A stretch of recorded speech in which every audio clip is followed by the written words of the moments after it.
Monsieur de Bézieux, s'il vous plaît.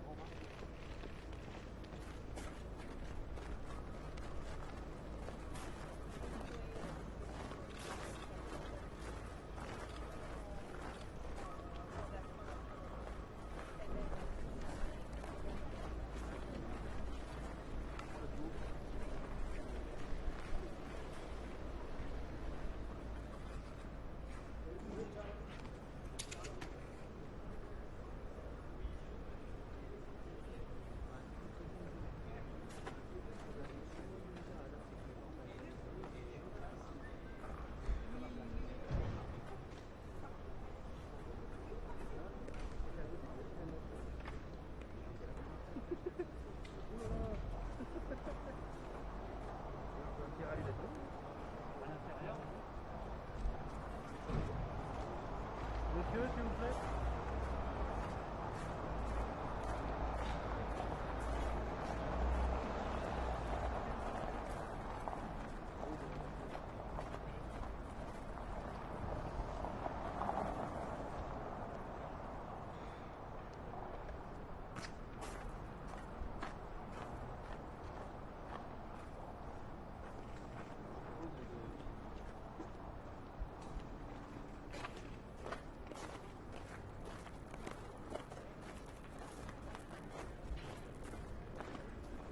Monsieur Faber, s'il vous plaît.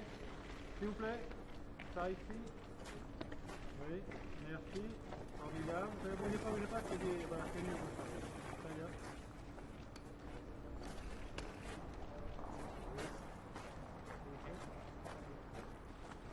Hop.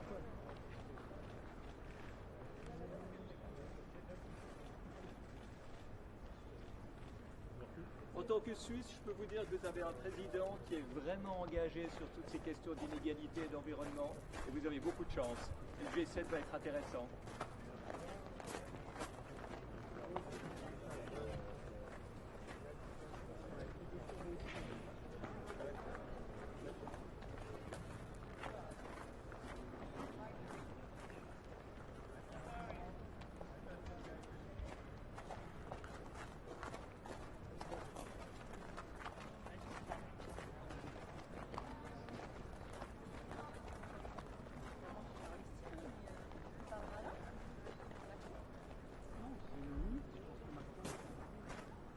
S'il vous plaît, monsieur.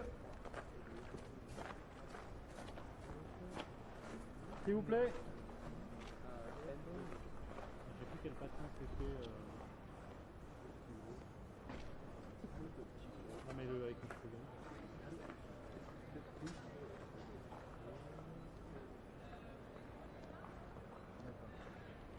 Ok, je l'ai enlevé.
Monsieur Faber, s'il vous plaît.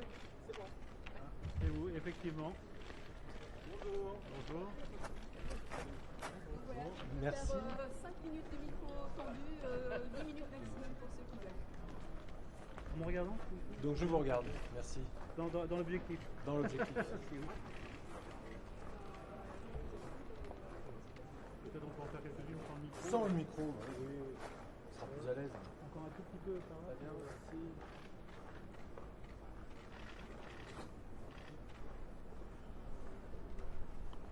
Ça va bien. Ouais.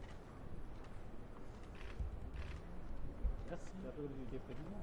Quoi? C'est un peu comme si vous étiez président. Ah bon? de la République. Bon, on fait comment alors? Karen. Ben voilà, micro tendu, donc voilà. on Qui est-ce qui a un micro à tendre? Ça va suffire là? Comme ça? Ok, très bien. Bon, merci de l'intérêt que vous portez à ce qui s'est déroulé ici aujourd'hui. Juste en marge et juste avant le G7, le président Macron, dans le cadre de la présidence française du G7, a souhaité rassembler les acteurs du quotidien de ce qui va se discuter au G7, et en particulier les entreprises, mais pas seulement. Et nous avons présenté une initiative innovante qui regroupe 35 très grandes entreprises mondiales, leaders mondiales dans leur domaine, qui a pour vocation de travailler de façon effective et innovante sur la réduction des inégalités. On ne fait pas ça par idéologie, on ne fait pas ça par philanthropie, on fait ça parce que de façon très pragmatique, on considère qu'aujourd'hui le niveau des inégalités dans les grands pays du G7 en particulier devient préoccupant. Il est préoccupant pour l'économie parce que depuis des décennies, c'est la classe moyenne qui a fourni l'économie de marché, qui a permis à l'économie de marché de se développer. Et aujourd'hui, la classe moyenne, elle s'effrite un peu partout. On le voit, on voit la montée des inégalités et on considère qu'il n'y a pas de système. Les choses ne changeront que si une économie plus inclusive se développe. Si cette économie plus inclusive se développe, c'est parce que des entreprises plus inclusives se développent. Pour ça, il faut innover. Et donc ces 35 entreprises ont choisi de créer un incubateur qui va servir dans le cadre du G7 à développer des nouveaux modèles plus inclusifs. Comment est-ce qu'on s'assure que chaque salarié a un travail, des conditions de travail décentes, a un salaire décent? Comment on s'assure de l'inclusion, de la diversité dans l'emploi? Comment on s'assure que les gens ont accès à des biens et services essentiels? Comment on s'assure, dans le G7 et au-delà, que la valeur est partagée dans les écosystèmes, en amont, dans nos systèmes d'approvisionnement partout dans le monde? Donc ces grandes entreprises, c'est aujourd'hui plus de 1000 milliards d'euros de chiffre d'affaires, presque 4 millions de salariés. Nous avons dans l'incubateur 50 projets qui vont démarrer, qui ont démarré pour certains, déjà 1 milliard d'euros qui a été investi ou engagé dans les projets dont je viens de parler. Et j'espère pouvoir rendre compte régulièrement avec les partenaires de cette coalition, qui ne contient d'ailleurs pas que des entreprises, mais aussi des grandes organisations philanthropiques, rendre compte régulièrement des progrès que nous faisons, de façon à ce que graduellement, aucune entreprise n'est parfaite, mais qu'ensemble, on arrive à trouver des modèles qui tiennent mieux que ce qu'on a fait depuis des années et des années. Voilà.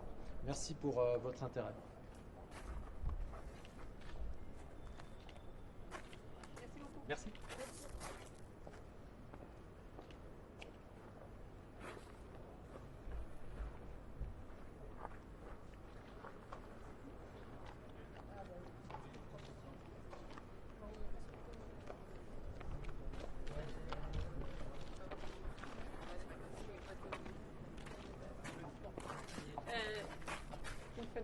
Je suis Demi. Bonjour à toutes et à tous. Aujourd'hui, s'est réuni à l'Élysée autour du président de la République, autour de la France, qui a donc la présidence de ce G7, et bien l'ensemble des personnes qui agissent pour lutter peut-être contre les deux plus grandes crises du XXIe siècle, crise sociale et crise écologique. Et il y avait donc autour du président de la République, autour du gouvernement français qui a travaillé au cours de la dernière année, eh bien, des organisations internationales, des organisations syndicales, des organisations patronales, mais aussi des entreprises, des associations, des représentants de citoyens. Et tous étaient réunis de façon à agir parce que, bien sûr, les États ont un vrai leadership politique, un sens de direction à donner, mais parfois, ils ne peuvent pas toujours avoir l'ensemble des solutions, a fortiori quand il peut y avoir pas toujours un consensus entre les chefs d'État, comme c'est le cas sur, par exemple, la question climatique. Et donc, à ce titre-là, Autour du président de la République s'est réuni en particulier le One Planet Lab, qui est un laboratoire de penseurs, de chercheurs, mais aussi d'acteurs, avec des chefs d'entreprise, qui s'est réuni au cours de l'année passée pour à la fois proposer et contribuer aux réflexions sur la façon de lutter contre cette double crise sociale et écologique, mais aussi pour mener et mettre en place des coalitions d'acteurs qui mènent des actions très concrètes, par exemple sur les climatiseurs et la lutte contre le fait que nous utilisions de plus en plus de climatiseurs qui ne soient pas toujours bien respectueux de l'environnement, et donc améliorer l'efficacité énergétique de ces produits qui utilisent, de ces objets qui utilisent des gaz réfrigérants. Deuxième action clé aussi, c'est d'améliorer l'efficacité du système maritime, en particulier pour réduire les émissions dans le secteur maritime. Et enfin, dans le secteur de la mode durable, là aussi, une initiative tout à fait pionnière qui a réuni 30% du secteur. Maintenant, je suis ici avec, bien sûr, Muriel Pénicaud et Bruno Le Maire qui vont, je leur laisse la parole. Peut-être Muriel. Merci, chère Brune. Alors, sur le plan social, c'est évidemment un des enjeux importants du G7, puisque le thème, ce sont la lutte contre les inégalités. Inégalités sociales, inégalités aussi liées au climat, qui sont très souvent liées. Pourquoi c'est important? Parce que les pays du G7, à eux 7, représentent 40% du PIB mondial, et par l'effet des chaînes de valeur, des sous-traitants, ont un impact social sur l'ensemble du monde, ou une empreinte sociale sur l'ensemble du monde. Et ce qu'on constate, c'est que depuis plusieurs décennies, la mondialisation a conduit à une sortie de la pauvreté de dizaines de millions de personnes dans le monde, mais aussi a accru les inégalités.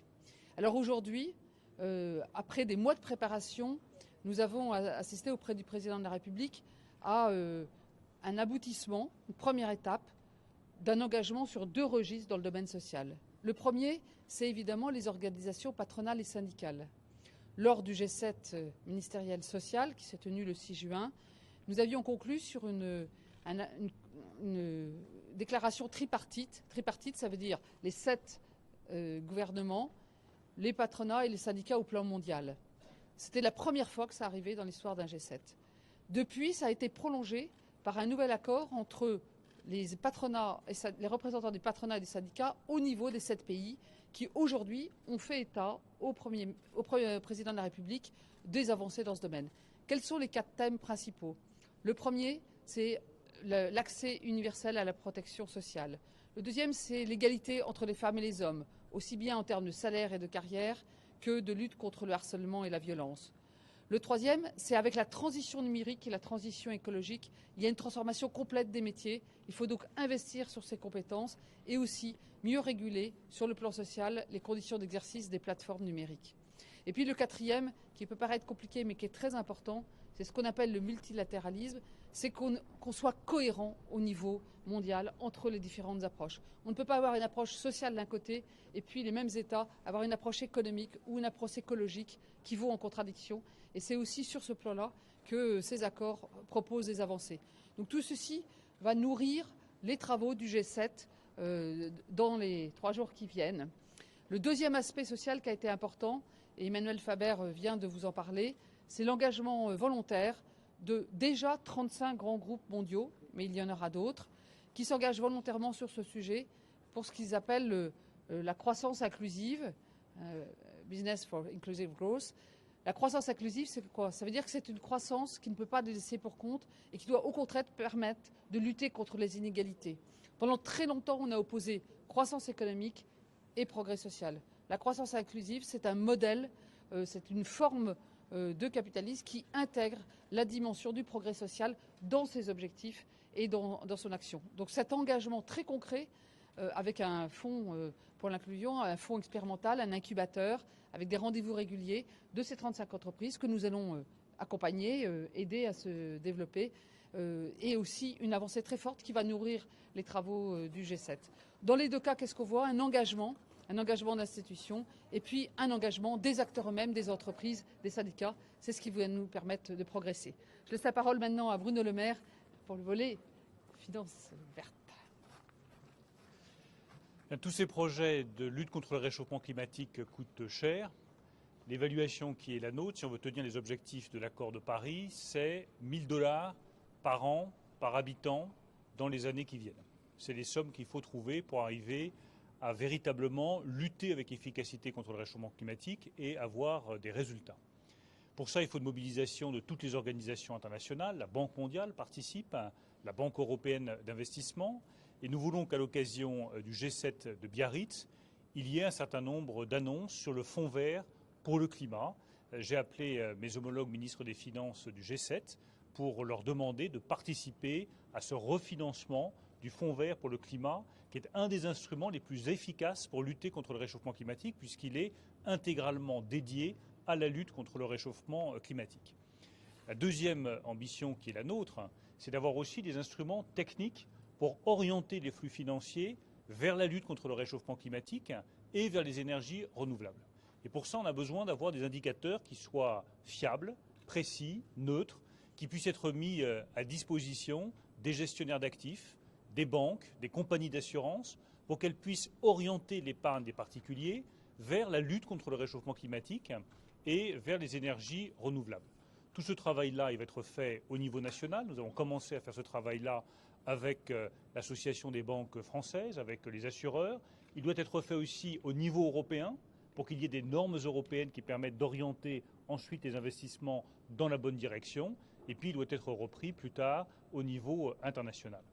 Enfin, le troisième point qui est clé en matière de finances vertes, après les fonds eux-mêmes et l'orientation de ces fonds vers les projets verts, c'est la mobilisation des ministres des Finances, des entreprises. Nous avons créé une coalition des ministres des Finances pour la finance verte. Elle fera un certain nombre de propositions dans les semaines et dans les mois qui viennent, avec cet objectif, apporter tous les moyens financiers nécessaires à la lutte contre le réchauffement climatique. Merci à tous.